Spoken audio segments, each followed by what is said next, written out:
Aujourd'hui, nous allons examiner une affaire du milieu du XXe siècle. Installez-vous confortablement pendant que nous partons pour la Pologne.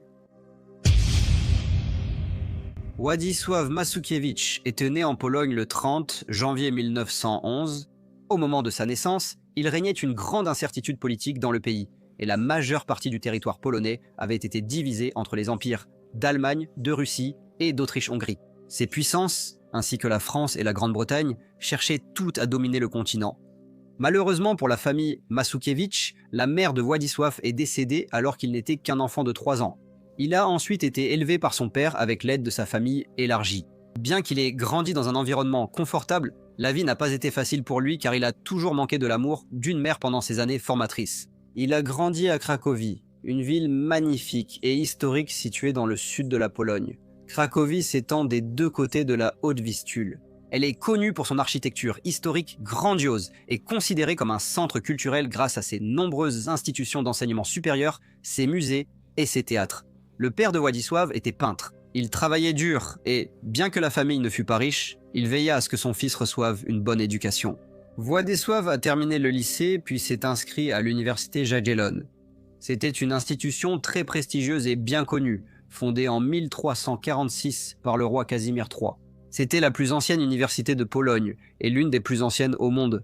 La famille de Władysław était très fière qu'il y ait été admis. Il s'est inscrit à la faculté de droit où il a réussi à se lier d'amitié avec certains des étudiants les plus aisés. Ceux dont les parents veillaient à ce que leurs enfants aient assez d'argent pour s'habiller à la mode et fréquenter les meilleurs endroits. Il voulait être apprécié, mais n'étant pas issu d'une famille aisée, il manquait d'argent pour mener une vie luxueuse. Alors, afin de financer sa vie sociale, il a trouvé un emploi dans une imprimerie.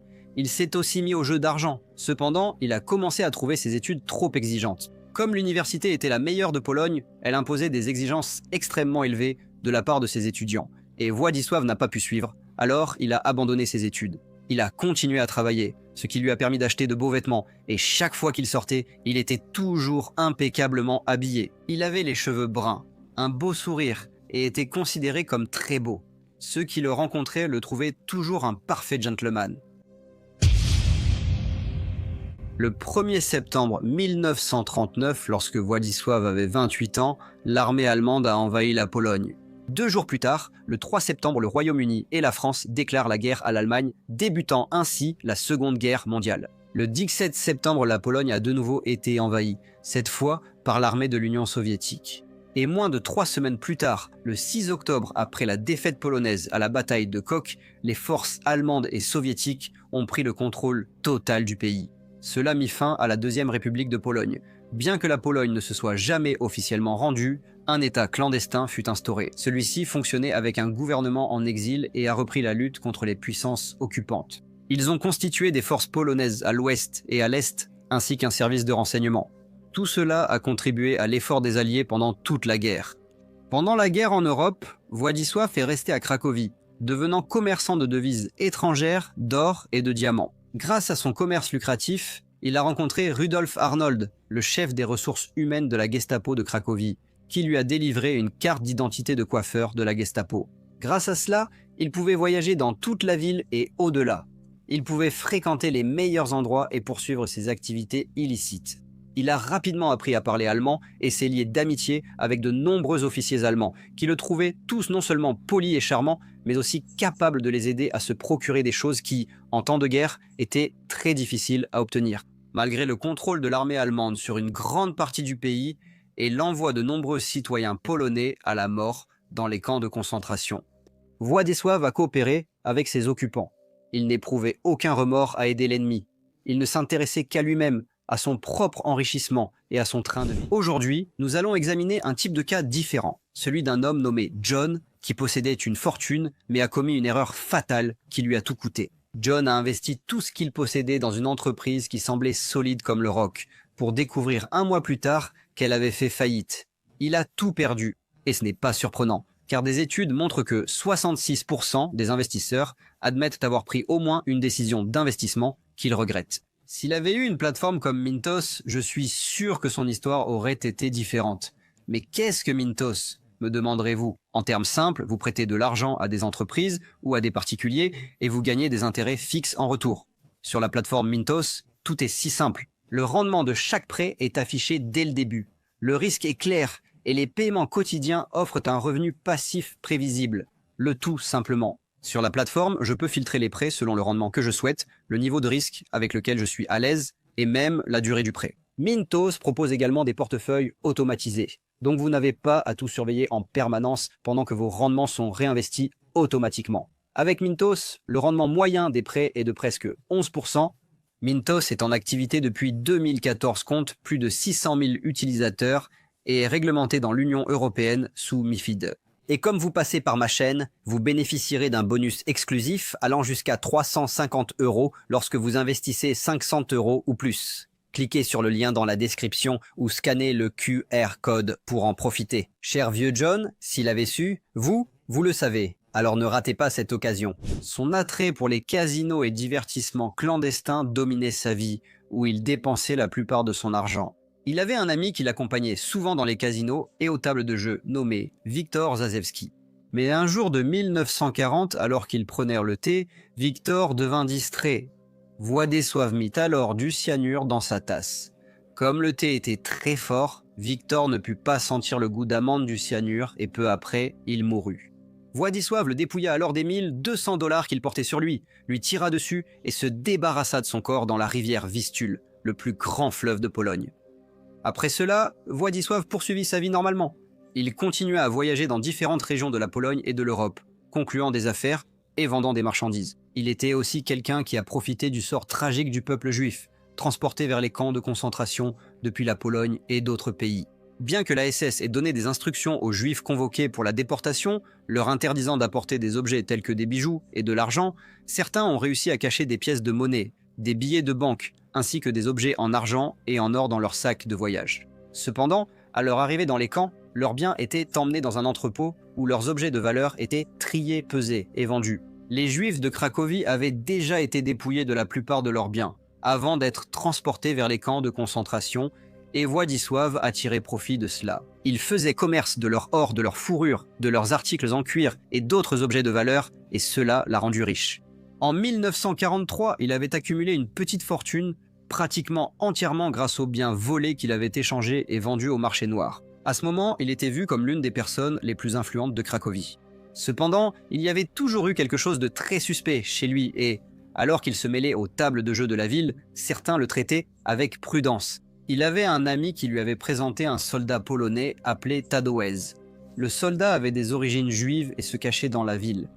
Władysław lui proposa l'occasion de gagner de l'argent grâce à une affaire de fausse monnaie. Le soldat lui donna 200 $ et ensemble, ils partirent récupérer les faux billets. En route, Władysław proposa à Tadeusz de déjeuner au village. La nourriture était rationnée et la viande ou la salade rare. Mais Władysław, actif au marché noir, obtenait presque tout ce qu'il voulait. Le sandwich contenait du jambon, de la laitue et était servi avec une petite bouteille de vodka. Cependant, Tadeusz se sentit vite mal, souffrant de violentes douleurs à l'estomac. Il sentit un goût d'amande dans sa bouche, ce qu'il sut immédiatement être associé à un empoisonnement au cyanure. Il courut demander de l'aide et demanda à une dame de lui donner du lait. Grâce à cela, il a été sauvé. Il a été emmené à l'hôpital et le lendemain, il s'est rétabli. Il est ensuite parti chercher Władysław. Lorsqu'il l'a rattrapé, il s'est plaint d'une tentative d'empoisonnement et qu'il avait gardé l'argent qu'il devait échanger contre de la fausse monnaie. Władysław était surpris qu'il ait survécu, mais il a refusé de rendre son argent. Au lieu de cela, il a dit qu'il ne lui donnerait que la moitié et lui a dit que s'il n'acceptait pas sa proposition, il le dénoncerait à la Gestapo car il était d'origine juive. Bien que très en colère, Tadeusz a compris qu'il n'avait pas d'autre choix que d'accepter l'offre. Pendant cette période, Władysław avait épousé une belle jeune femme nommée Elena et ensemble, ils vivaient dans un appartement chic sur la place Maskupi. Elena ressemblait beaucoup à son mari à bien des égards. Elle avait le goût des meilleures choses que l'argent pouvait acheter. Elle s'habillait toujours de façon très élégante et veillait à toujours être à son avantage. Elle évoquait souvent la richesse de son mari et ses appartements à Cracovie et Varsovie. La guerre s'est terminée en 1945 et Władysław a commencé à travailler pour la Croix-Rouge polonaise. Il voyageait à travers l'Europe et aidait les familles polonaises qui essayaient de rentrer dans leur pays. Il faisait aussi du commerce de vin et proposait des cours à ceux qui voulaient apprendre à conduire. Pendant un certain temps, il semblait qu'il avait laissé derrière lui ses activités criminelles et qu'il faisait de son mieux pour être un bon citoyen. En 1955, il a conclu un accord avec un homme nommé Stanisław Woposzewski. Stanisław faisait du commerce de devises étrangères et importait des montres. Ensemble, ils sont allés dans la ville de Zakopane, dans le sud de la Pologne, au pied des montagnes des Tatras. Sur le chemin du retour à Varsovie, à environ 400 km de là, ils se sont arrêtés dans une taverne bien connue de Władysław. Le propriétaire vendait de l'alcool et d'autres produits importés illégalement. Stanisław s'est enivré et s'est endormi dans la voiture en repartant. Plus tard, Władysław a arrêté la voiture, a sorti son pistolet et a tiré une balle dans la tête de Stanisław. Il a ensuite continué à conduire. En s'approchant de Varsovie, il a regardé par la fenêtre et a admiré la belle rivière Vistule. Mais il a été complètement choqué lorsque Stanisław s'est soudainement réveillé, se plaignant d'une douleur à la tête. Par miracle, la balle n'avait pas touché son cerveau. Władysław Hari et lui a dit qu'il lui avait fait une blague avec un pétard. Lorsqu'ils sont arrivés au centre-ville, Stanisław ne se sentait pas bien, alors il a décidé d'aller à l'hôpital. Après une radiographie, les médecins ont découvert qu'il y avait un objet dans son crâne. Ils ont immédiatement opéré et ont constaté que l'objet mystérieux était en fait une balle. Stanisław a compris que Władysław lui avait tiré dessus et devait avoir prévu de le voler, mais au lieu de l'affronter, il est allé immédiatement au commissariat et a signalé l'incident. La police a alors lancé un mandat d'arrêt contre Władysław Masukiewicz. Cependant, l'arrêté n'était pas si simple car Władysław avait déjà quitté la ville. Il faudra attendre 30 jours avant qu'il ne soit découvert dans un hôtel près de Zakopane. On pensait qu'il envisageait de franchir la frontière vers la Tchécoslovaquie. Il a été arrêté et placé en garde à vue. Sa maison a été fouillée et la police a trouvé de nombreux objets de luxe et de beaux meubles. Quand ils ont regardé dans le garage, ils ont vu que le sol semblait avoir été creusé, puis recoulé avec du béton. Ils ont martelé le béton et l'ont brisé en morceaux, retirant lentement la surface. Lorsqu'ils ont regardé en dessous, ils ont découvert les corps de 2 jeunes femmes. Elles ont ensuite été identifiées comme étant les sœurs Elwo, issues d'une famille polonaise aisée. Lorsqu'on lui a posé des questions à ce sujet, Władysław a fait des aveux complets. Il a expliqué avoir rencontré les sœurs étant désormais connues dans les meilleurs cercles sociaux. Un jour, elle lui avait demandé de surveiller leurs bijoux et des devises étrangères. Comme elles partaient, à leur retour, elles lui ont demandé de leur rendre leurs objets. Il a déclaré avoir utilisé leur argent pour acheter des objets de valeur et perdu le reste au jeu. Bien sûr, il n'a pas dit cela aux sœurs et les a plutôt invitées chez lui pour prendre le thé. Cette fois, cependant, il ne les a pas empoisonnées au cyanure. À la place, il leur a tiré une balle dans la nuque à toutes les deux et les a enterrées dans le garage. Il a également tué Jerzy Delevo, le riche mari de l'une des sœurs. Il a été abattu et son corps a été jeté dans la rivière. Władysław a également avoué le meurtre antérieur de Wiktor Zarzewski et après une enquête sur ces crimes, menée à la fois par les services de renseignement et la police, il a été inculpé du meurtre de 6 personnes et de 2 tentatives de meurtre. Son procès a commencé en 1956 et a fait sensation. Aucun procès n'avait suscité autant d'intérêt auprès du public et de la presse depuis le procès de Rita Gorgonova qui avait eu lieu 24 ans plus tôt, en 1932. L'entrée se faisait uniquement sur billets et la demande était telle que les billets se vendaient au marché noir à un prix très élevé. Il semblait à tout le monde que Władysław serait reconnu coupable. Après tout, il avait avoué les crimes et fourni à la police un récit détaillé de la façon dont ils avaient été commis. L'arme qu'il avait utilisée a été retrouvée. Des témoins avaient également reconnu l'arme comme appartenant à l'accusé.